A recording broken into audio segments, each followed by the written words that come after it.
तर जोरदार पावसामुळे खडकवासला धरणातून विसर्ग वाढवण्यात आलाय। खडकवासला धरणातून 6451 क्युसेक पाण्याचा विसर्ग होतोय। विसर्ग वाढवल्यानं भिडे पूल पाण्याखाली जाण्याची शक्यता आहे। अधिक या सगळ्या संदर्भात जाणून घेऊया आपले प्रतिनिधी अजिंक्य धायगुडे यांच्याकडून। अजिंक्य, आत्ताची नेमकी पावसाची परिस्थिती काय पुण्यातली आणि काय खबरदारी घेतली जाते?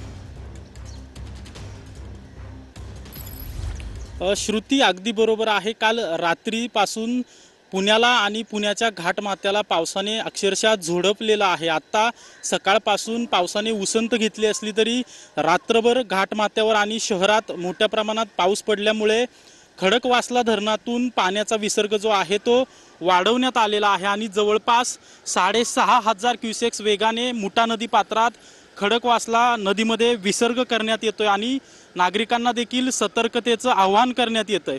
खरं तर आज देखील हवामान विभागाकडून पुणे शहर, पिंपरी चिंचवड ग्रामीण भाग याला पावसाचा येलो अलर्ट देण्यात आलेला आहे। तर पुण्याच्या घाटमाथ्यावर अतिमुसळधार ते मुसळधार पाऊस होण्याची शक्यता आहे, त्यामुळे ऑरेंज अलर्ट देण्यात आलेला आहे। सध्या मी पुण्यातील जो बाबा भिडे पूल आहे त्या पुलाशेजारी आहे आणि आपण पाहतोय की सध्या बाबा भिडे पुलाच्या पुलाखालून पाणी वाहत असल्याचं चित्र पाहायला मिळतंय। मात्र जर आज हवामान विभागाने ज्याप्रमाणे घाटमाथ्याला ऑरेंज अलर्ट दिलेला आहे त्याप्रमाणे जर पाऊस बरसला आणि खडकवासला धरण साखळीमध्ये जर मोठ्या प्रमाणात पाण्याचा येवा झाला तर हा विसर्ग 6000 वरून 10000 करण्यात येईल आणि त्यानंतर हा बाबा भिडे पूल जो आहे तो पाण्याखाली जाण्याची शक्यता आहे। खरं तर या बाबा भिडे पुलाच्या आसपास जे आहे ते मेट्रोचं काम सुरू असल्यामुळे वाहतुकीसाठी यापूर्वीच हा पूल जो आहे तो बंद ठेवण्यात आलेला आहे। मात्र जर हवामान विभागाने जो इशारा दिलेला आहे त्याप्रमाणे जर आज पाऊस बरसला तर हा विसर्ग देखील वाढवण्यात येणार असल्याची माहिती जी आहे ती पाटबंधारे विभागाकडून देण्यात आलेली आहे।